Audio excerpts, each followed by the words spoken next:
ઈષ્ટદેવ વડતાલ વિહારી હરિકૃષ્ણ મહારાજ લક્ષ્મણ દેવ,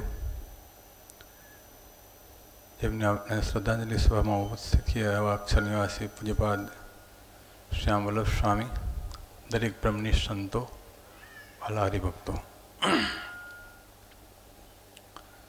શ્યામ સ્વામીની જેટલી વાત કરીએલી ઓછી છે. 15 વર્ષ અમે સાથે રહી અને વડતાલની સેવા કરી છે. પણ 15 વર્ષમાં એને ક્યારેય પણ કોઈની ફરિયાદ કરી નથી.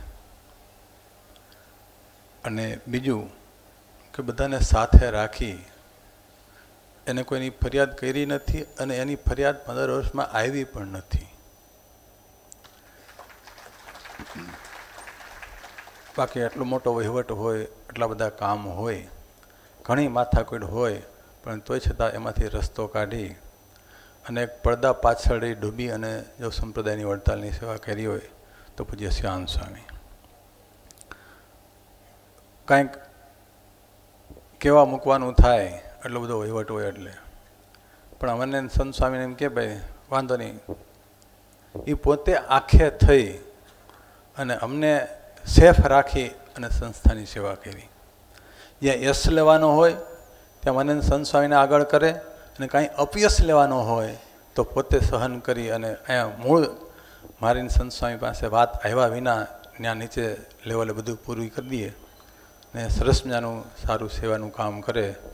એવા પૂજ્ય સંત વલ્લભ સ્વામી શ્યામ સ્વામી જ્યારે સંત સ્વામી ત્યાં હાજર નહોતા, પણ હું મુનિ સ્વામી હાજર હતા. એટલે 10:30 ઓફિસમાં ચેરમેન સ્વામીની રૂમમાં પોતે બેઠા હતા. હું બાથરૂમ કરવા ગયો, પછી હું નીકળ્યો એટલે એને ઉધરસ ખાધી. એટલે મને થોડીક એની ઉપર કહ્યું કે મેં એને કીધું સ્વામી તમારી તબિયત બરાબર નથી, કારણ કે હજી 5 દિવસની બાળકોની શિબિર પૂરી થઈ હતી. એટલે મને કે સ્વામી ઉધરસ છે, થોડું માથું દુખે છે, મેં ડૉક્ટરને બોલાવું? તો ના, કે ડૉક્ટર હમણાં આવે છે, મેં બોલાવ્યા છે. તો હું બહાર નીકળ્યો, ડૉક્ટર આવ્યા. એ ડૉક્ટરે બ્લડ લીધું ચેક કરવા માટે, ને પછી કીધું કે ભાઈ થોડુંક વાયરલ જેવું લાગે છે. એટલે ત્યાં ઓફિસમાં સોવડાવી અને બોટલ ચાલુ કર્યો. 5-7 મિનિટ બોટલ ચાલ્યો અને પછી એને કીધું કે મારે બાથરૂમ જવા જવું છે. એ ડૉક્ટરે એ ઇન્જેક્શન કાઢી બોટલ છોડી અને બાથરૂમ જવા ઊભા થયા અને 2 ડગલા ચાલ્યા તો ત્યાં પાછા બેસી ગયા. મને તરત યુવાન બોલાવા આવ્યો, મને કે સ્વામીને કંઈક થઈ ગયું છે. એટલે તરત હું ગયો અને એને ત્યાં સોફા પર સુવરાવ્યા અને બધાએ થોડુંક દબ્યું તો પાછા સજાગ થયા અને કીધું ખાંડ લાવો. એટલે ખાંડ લાવ્યા તો મેં મારી મુઠ્ઠી ભરી અને છેલ્લે શ્યામ સ્વામીના મોઢામાં ખાંડ આપી. એમાં એક ધારો શ્વાસ ચાલતો, એટલે અડધી ખાંડ બહાર નીકળી ગઈ ને અડધી ખાંડ અંદર મોઢામાં ગઈ. તો આ મુનિ સ્વામી બધા સંતો આવ્યા અને સીધી એમ્બ્યુલન્સ આવી અને આપણે હોસ્પિટલમાં લઈ ગયા. પણ જોકે મહારાજની ઈચ્છા હોય એ પ્રમાણે થાય છે. પણ શોર્ટ સમયમાં 2 જ મિનિટ ભગવાને આ બીજો એટેક હતો એટલે ભગવાને સમય ન આપ્યો અને પોતાના ધામમાં લઈ ગયા. પણ આ જે સંપ્રદાયમાં જે ખોટ પડી છે, કેવળ વડતાલને નહીં પણ સ્વામિનારાયણ સંપ્રદાયને સમગ્રને બધાને ખોટ પડી છે. વિશેષ એની સ્મૃતિમાં પૂજ્ય જ્ઞાનજીવન સ્વામી જ્યારે અગ્નિ સંસ્કાર ચાલતો હતો ત્યારે વાત કરી કે આપણે એની સ્મૃતિમાં શું કરી શકીએ. તો સાધુની સ્મૃતિમાં બીજું તો શું કરી શકીએ. સ્વામી કે આવતો જે કાર્તિકી સમયો એ એની પાછળ અમને ઉજવીએ. અમે કીધું બહુ સારું, પણ સંત સ્વામી કીધું ખાલી તમારે કથા કરી દેવાની.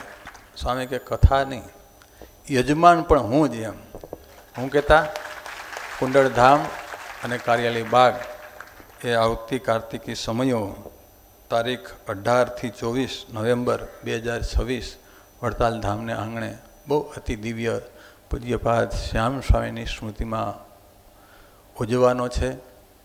બીજું કે જો કે મહારાજ જે કાંઈ કરતા હોય બરાબર કરતા હોય. ગેટનું કામ લગભગ સ્વામી 3 વર્ષથી ચાલે છે.